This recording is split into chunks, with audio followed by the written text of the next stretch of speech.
Nós estamos já no nosso 16º dia de oração e jejum por esperança, por chuvas de bênçãos, por manifestações do cuidado e também por aquela energia nova que todos nós precisamos diante das lutas que estão à nossa frente.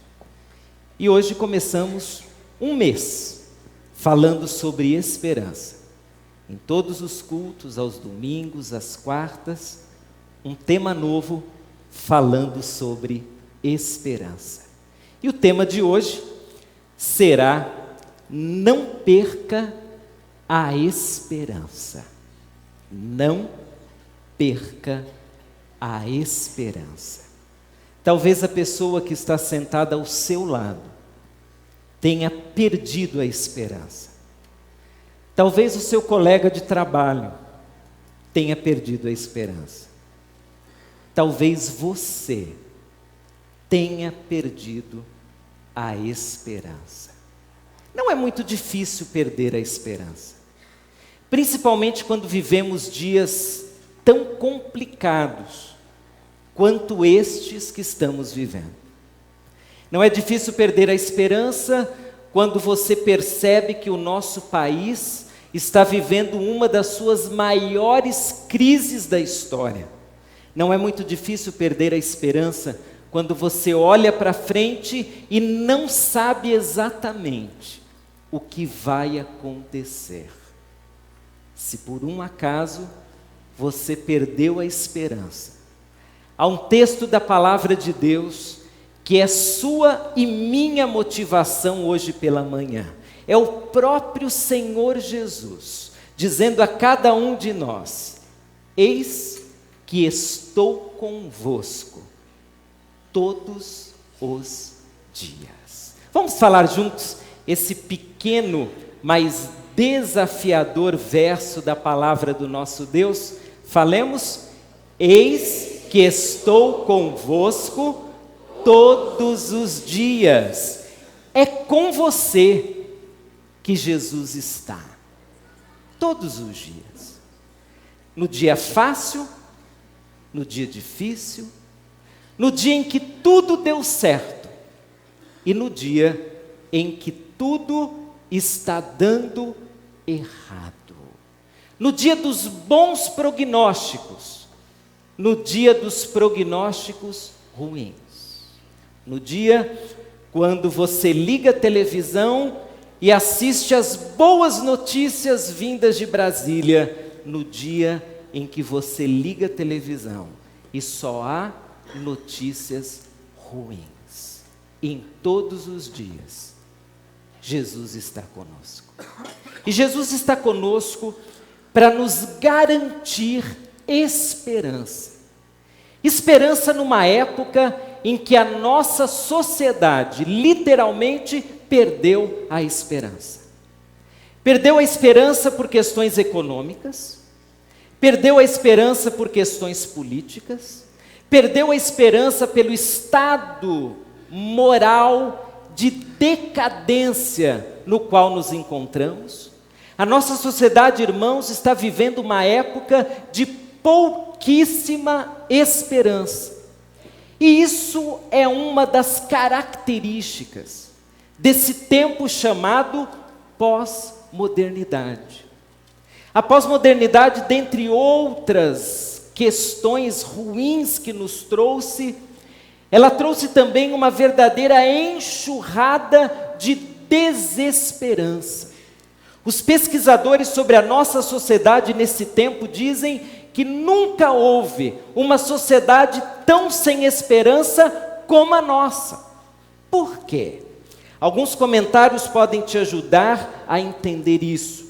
Um deles é de Roberto Amorim, no artigo Entendendo a Pós-Modernidade. Ele escreve: a sobrecarga do presente leva o homem a uma insatisfação muito grande, pois não há imediatismo que consiga dar conta de toda a expectativa e esperança humana.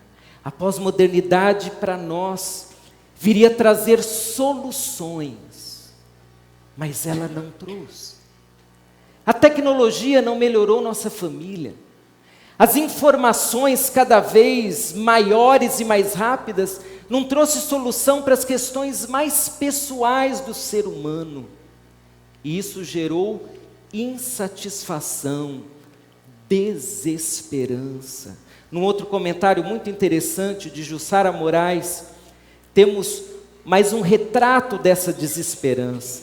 Diz ela, por conta disso, para a maioria dos autores, a pós-modernidade é traçada como a época das incertezas, das fragmentações, da troca de valores, do vazio. A nossa sociedade está vazia. As pessoas estão vazias. Um pequeno problema leva as pessoas a perderem totalmente a fé. E talvez você esteja vivendo exatamente isso. O vazio.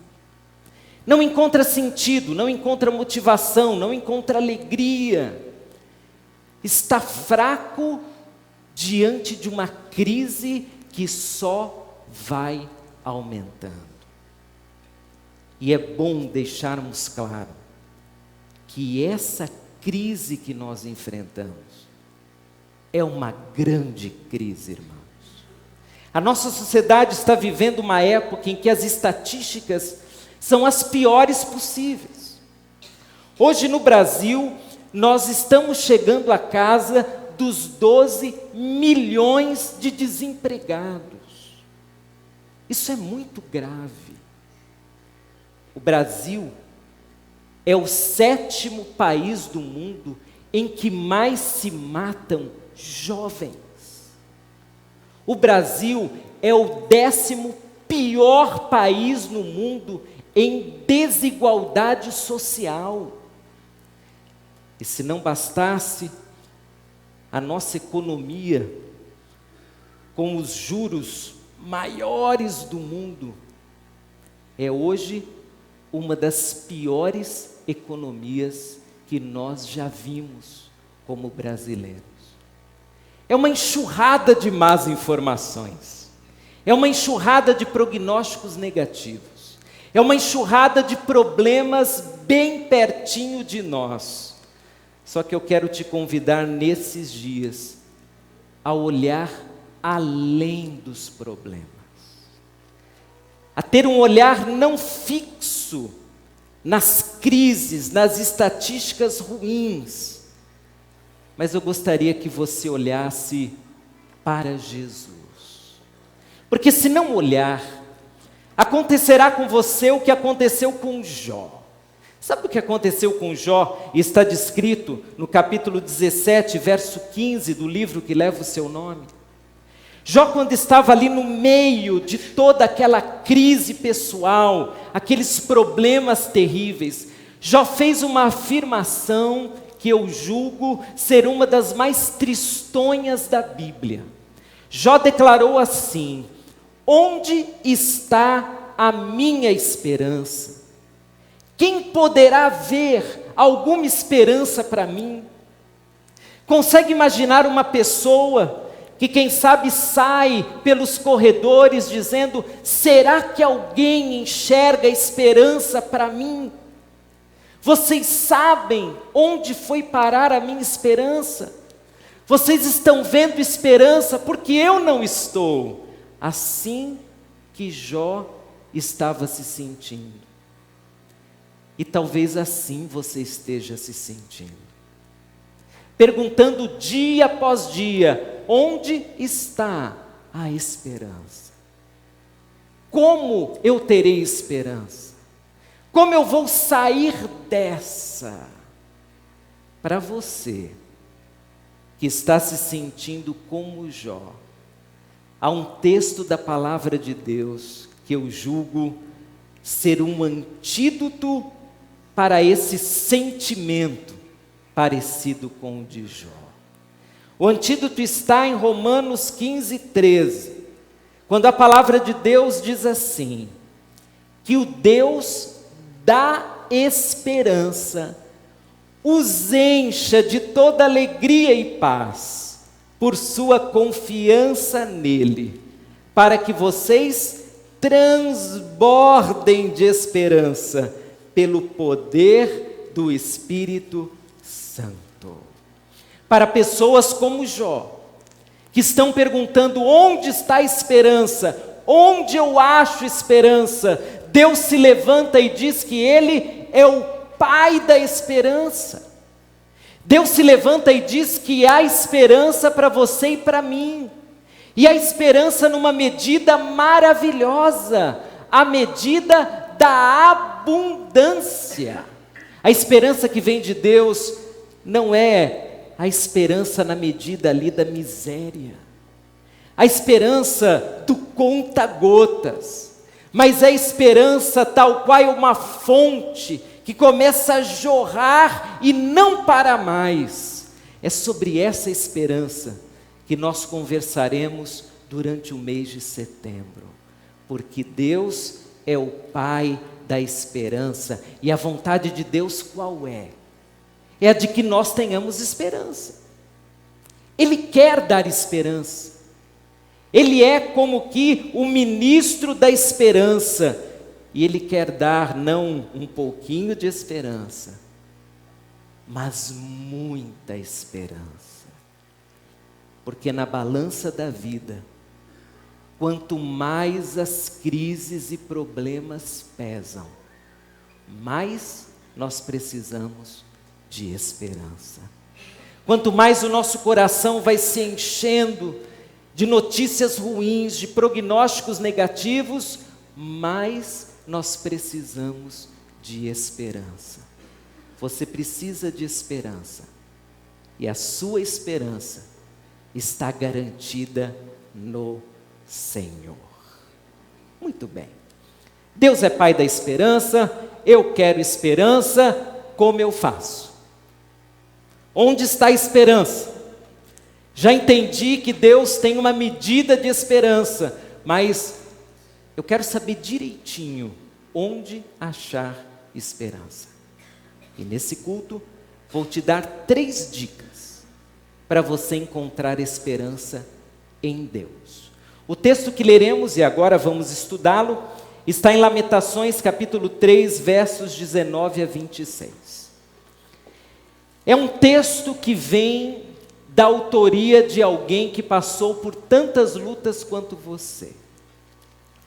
Alguém que teve a coragem de manifestar o seu sentimento, dando título a um verdadeiro lamento.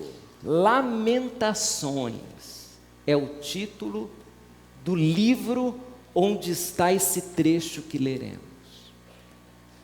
Alguém que, como você, passou por muitas situações difíceis, mas encontrou esperança.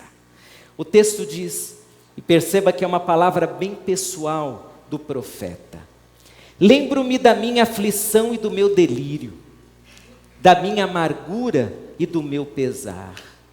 Lembro-me bem disso tudo, e a minha alma desfalece dentro de mim.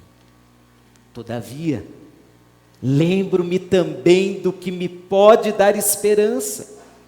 Graças ao grande amor do Senhor, é que não somos consumidos, pois as suas misericórdias são inesgotáveis, renovam-se cada manhã. Grande é a sua fidelidade. Digo a mim mesmo: a minha porção é o Senhor. Portanto, nele esperarei, nele porei a minha esperança. O Senhor é bom para com aqueles cuja esperança está nele, para com aqueles que o buscam. É bom esperar tranquilo pela salvação do Senhor. Jeremias, como você e eu, passou por situações capazes de sugar toda a esperança do seu coração. Porque as situações assim são como um aspirador de esperança. Você ia bem, estava feliz, mas de repente uma situação vai lá e rouba a sua esperança. E você começa a perguntar: e agora? Onde eu encontrarei esperança? O que eu farei? Eu sei que Deus é Pai da esperança, mas eu não sei a ferramenta para ter acesso a essa esperança. Jeremias, ele usou 3 ferramentas para ter acesso à esperança que está em Deus. A primeira ferramenta: Jeremias não se contentou com a falta de esperança. Jeremias não chegou àquela situação que alguns chegam dizendo: tá bom, eu entendi, não há mais esperança e eu me contentarei com isso. Irmãos, há pessoas que chegaram a essa condição. Dizem que já acabou, não tem mais jeito, não dá mais. Há pessoas que estão tão já adequadas a uma vida sem esperança, que para elas falar de esperança é hipocrisia, é mentira. Elas não acreditam que há esperança. Elas não falam de esperança porque o seu coração está tão seco que para elas não existe qualquer possibilidade de esperança. Jeremias quase chegou a essa situação. Mas Jeremias resolveu tomar uma atitude que você pode tomar e eu também posso. A atitude de Jeremias foi a seguinte: eu não permitirei que a minha vida se contente com a falta de esperança. Eu não vou deixar que a falta de esperança se impregne em mim, grude em mim. Eu não vou permitir que agora os meus pensamentos sejam pensamentos sem esperança, e a minha boca só fale frases sem esperança. Eu não me contentarei com a falta de esperança. E isso aparece no texto, é muito interessante. Porque a princípio, Jeremias começa a colocar para fora todo o seu descontentamento, toda a sua tristeza. Ele diz: lembro-me da minha aflição, do meu delírio. Perceba, ele chegou a delirar por falta de esperança. Sabe o que é isso? É quando você começa a olhar para o futuro e a fantasiar que o seu futuro só tende a piorar. Que notícia boa nunca mais, mas desgraça vai bater a porta todo dia. Isso é delírio. Lembro-me da minha amargura, do meu pesar. Eu lembro bem de tudo isso. E a minha alma desfalece dentro de mim. Aí tem um ponto. E depois do ponto, uma palavra abençoadora. Todavia. É uma mudança de discurso. Até aqui, a falta de esperança veio com todo o seu poder. Eu já estava quase totalmente consumido pela falta de esperança. Todavia, eu resolvi trazer à minha mente aquilo que pode me dar esperança. Eu havia quase desistido, porém, eu lembrei de Deus. Porém eu lembrei que é o Pai da esperança. Porém eu lembrei que apesar dessa situação caótica, o mundo está ainda debaixo do controle divino. Há esperança para mim. Meu querido, não se contente com uma vida sem esperança. Não faça da falta de esperança o seu tema central da vida. Não deixe a falta de esperança ditar o seu futuro. Use o todavia.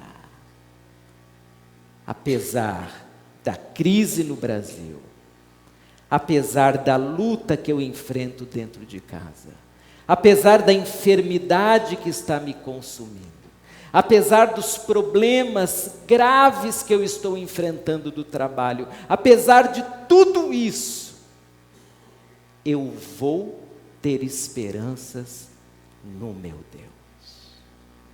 Essa é a primeira sugestão do texto. Se você quase perdeu a sua esperança, não permita que ela vá embora totalmente. Creia em Deus e não se limite a uma vida que excluiu a esperança do vocabulário. Segunda dica bíblica: insira a esperança em seu dia a dia. Agora, aquele homem que quase perdeu a esperança, ele começa a dizer: todavia, lembro-me também do que pode me dar esperança. Graças ao grande amor do Senhor é que não somos consumidos, pois as suas misericórdias são inesgotáveis, renovam-se cada manhã, grande é a sua fidelidade. Jeremias saiu como que as compras em tempos de crise. Você sai para comprar, está tudo caro. Para achar uma coisa dentro do seu orçamento, você tem que procurar bastante, não é assim? Você entra no mercado e vai procurar uma boa coisa por um bom preço. Você vai ao shopping corajoso, porque nessa época é um risco de vida você ir ao shopping. Você vai ao shopping e consegue achar algo que está dentro do seu orçamento. Como? Você tem que procurar. Talvez no passado não precisasse tanto, mas agora você precisa. A ideia do texto é essa. Jeremias, diante de um cenário terrível, ele precisou procurar esperança. Ele se obrigou a encontrar, em meio ao caos e crise, argumentos de esperança, assuntos de esperança, a esperança de Deus em meio a uma série de temas ruins. Irmãos, nós precisamos sair em busca da esperança. Precisamos procurar por esperança. Precisamos, como o texto sugere, inserir a esperança no nosso dia a dia. E como se faz isso? Nós fazemos isso pegando a esperança e trazendo-a para perto de nós. Em vez de só falar sobre a crise e sobre os problemas, eu vou falar sobre o caráter do meu Deus, que é fiel, santo, poderoso e Pai da esperança. Em vez de ter a minha mente totalmente ocupada pela desesperança, pela amargura, pela revolta, eu vou colocar na minha mente pensamentos de esperança, prognósticos não apenas positivos, mas prognósticos de promessas da palavra de Deus, do tipo aquela que lemos no começo da mensagem: Jesus estará comigo em todos os dias. Nesse dia de desesperança, eu tenho Jesus perto de mim. Achar esperança em meio a uma agenda cheia de temas desesperançosos. Porque há dias, irmãos, em que nós saímos de casa e sabemos que a nossa agenda é a agenda da falta de esperança. Tem que resolver um problema aqui, outro lá, outro lá, outro lá, outro lá. Nós começamos até a orar: Senhor, abrevia o dia. Senhor, que esse compromisso nem se cumpra, porque é tão ruim, é tão difícil. Uma agenda cheia de desesperança. Mas aí você inclui na sua agenda momentos de esperança. Eu sou partidário a não ter apenas um período específico do dia para ler a Bíblia, mas sim ler, ainda que seja um ou sejam 2 versos bíblicos, várias vezes durante o dia. Porque aí, lá no meio-dia, eu já estou meio descarregado de esperança. Aí a palavra de Deus traz esperança ao coração. Insista em esperança. Ache esperança na palavra de Deus, num hino, num testemunho, numa palavra abençoadora, na experiência de alguém. Isso vai trazendo esperança para o seu coração. E aí, a semelhança do que aconteceu com Jeremias, você começa a lembrar que existe esperança e que ela não está tão longe. Ela está no testemunho de alguém. Ela está na palavra de Deus. Ela está nos doces momentos de oração. Alguns deles feitos no meio do expediente e de olhos abertos, mas que são para mim inserções de esperança no meu coração. Terceira dica de Jeremias: tenha uma estratégia para nutrir esperança. Jeremias era do meu time, ele falava sozinho, é o que diz o texto. Digo a mim mesmo: se você me ver no trânsito, não se preocupe, eu estou bem, mas eu falo sozinho. Falo comigo mesmo. Canto muito e não estou sozinho. Porque outro dia aqui na calçada, quase em frente da igreja, um irmão vinha cantando de uma forma que me contagiou. Ele veio desde lá, da outra esquina, cantarolando. E se alguém diz que ele é louco, eu digo que ele está usando uma boa estratégia. Lembrar-se do que pode trazer esperança. Olha o que diz o texto. Digo a mim mesmo, converso sozinho comigo mesmo, a minha porção é o Senhor. Portanto, nele porei a minha esperança. O Senhor é bom para com aqueles cuja esperança está nele, para com aqueles que o buscam. É bom esperar tranquilo pela salvação do Senhor. Jeremias começou a falar consigo mesmo, foi a sua estratégia. Ele estava ouvindo tantas coisas ruins, que ele começou a falar consigo mesmo: eu tenho esperança, Deus é a minha esperança, eu colocarei a minha esperança em Deus. Talvez você tenha outra estratégia, mas não deixe de ter uma ferramenta para trazer esperança ao seu coração.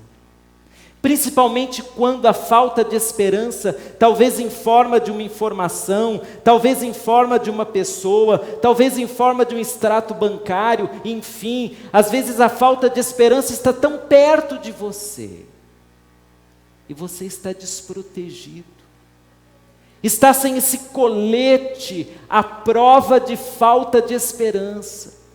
A falta de esperança vai entrando no seu coração, na sua mente, e como você não tem uma estratégia, você daqui a pouco está no chão, caído, vulnerável, porque não tinha uma estratégia para nutrir esperança ao seu coração. Devo dizer, irmão, que se você não lê a Bíblia, você já está deixando de lado uma boa estratégia. Se você não ora, está deixando de lado uma boa estratégia também. Se você não tem momentos de quietude com Deus, está deixando de lado uma boa estratégia. Se você não abre a sua boca e louva o nome do Senhor, também está deixando de lado uma boa estratégia. Mas além dessas, existem outras estratégias. Talvez nesses últimos tempos, Deus esteja incomodando você pela ação do Espírito Santo que em você habita, te motivando a fazer algo para te dar esperança. Eu conheço pessoas que, para terem esperança, elas dão esperança a outros. Nunca me esquecerei de uma viúva lá da minha primeira igreja, em Panambi. Uma senhorinha magrinha, pobre, quase não sabia ler e escrever.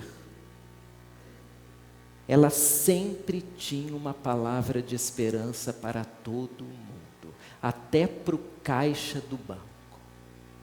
Porque, irmão, se tem alguém que precisa de esperança, é caixa do banco.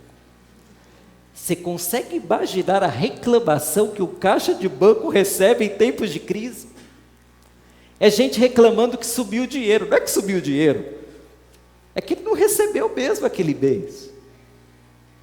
Aquela senhorinha sempre tinha algo de esperança para dizer. Irmã Elisabetta Salser. Um dia eu perguntei para ela: irmã, de onde a senhora tira tanta esperança? E a resposta dela foi tão objetiva: essa é a maneira para eu ter esperança. Porque quando eu falo para alguém confiar em Deus, eu estou ouvindo que eu também preciso confiar em Deus. Quando eu falo para alguém, vai dar certo, insista, eu estou ouvindo aquilo para mim mesma. Talvez essa seja uma boa estratégia. Em vez de reclamar, em vez de dizer aos outros que de fato a situação está muito difícil, que tal uma palavra de esperança? Alguém que está perdendo a esperança. E quando você fala, você ouve. É uma boa estratégia. Conheço pessoas que imprimem versos bíblicos e colocam na geladeira. Se não estão de dieta, obviamente, senão não funciona. Mas cada vez que você abre a geladeira, uma expressão de esperança. A sua tela do computador, você resolve colocar ali uma frase, uma imagem, uma estratégia de esperança. E de repente, durante o dia, você cantou sobre esperança, ouviu sobre esperança, falou sobre esperança, leu sobre esperança, e parece que a estratégia está dando certo. Porque o Pai da esperança está falando com você. E Ele está dizendo que há esperança. Porque o seu Filho Jesus está conosco todos os dias. Nesse dia, o Senhor Jesus está conosco. Portanto, a esperança é uma possibilidade real. Possibilidade real para todos que confiam no Senhor. Você pode ter uma vida cheia de esperança. A esperança não é utopia, nem hipocrisia e nem mentira. Esperança é verdade para quem confia no Senhor. Durante essa semana, faça a sua estratégia, mas traga esperança para o seu coração. Durante essa semana, não se contente com uma vida sem esperança. Inaugure um novo tempo para você mesmo, dizendo: nessa casa nós temos esperança. Mas está todo mundo desempregado aqui em casa, mas ainda assim nós temos esperança. Tem um familiar doente, gravemente, mas aqui nessa casa nós temos esperança. O Brasil vai de mal a pior, mas o Brasil dentro dessa casa é um Brasil que tem esperança, porque o homem e mulher que confiam em Deus sempre terão esperança. Vamos pedir isso a Deus agora. Que tal você fechar os seus olhos e nós oraremos nesse momento, pedindo esperança ao Senhor. Talvez seu coração esteja cheio de desesperança, mas nós clamaremos agora ao Senhor por esperança. Aí no seu coração você já está orando. E talvez você esteja dizendo a si mesmo, da mesma forma que Jeremias: eu quero lembrar do que me dá esperança. Lembre-se. Se você não tiver uma boa lembrança, pelo menos se lembre agora de Jesus. Ele é a nossa nossa esperança.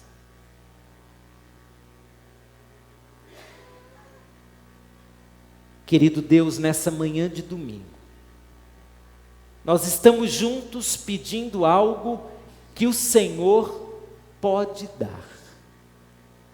Nós estamos aqui pedindo esperança. Estamos aqui pedindo que o Teu Espírito Santo haja em nós com poder, para que tenhamos uma viva esperança através de Cristo Jesus. Senhor, dá-nos uma estratégia de esperança, que seja o nosso falar sobre esperança, o nosso cantar sobre esperança, o nosso pensar sobre esperança. Pai, se alguém aqui perdeu a esperança, eu peço em nome de Jesus que através desse culto haja uma verdadeira injeção de esperança nesse coração. Haja um verdadeiro milagre, transformando a incredulidade, a desesperança, o desânimo, em uma esperança viva, capaz não apenas de nos motivar, mas capaz de transformar os nossos pensamentos, capaz de nos levar a uma situação de verdadeira fé, confiança no Senhor. Pai, nós precisamos de Ti, nós precisamos da esperança que vem de Ti, e pedimos que haja esperança para cada família aqui, para cada membro dessa igreja, para cada brasileiro que vive momento tão difícil. Senhor, Tu és Pai da esperança, encha o nosso coração de esperança. Nós cremos nisso, esperamos por isso e proclamamos corajosamente isso, e o fazemos no nome de Jesus. Amém. Deus encha o seu coração de esperança.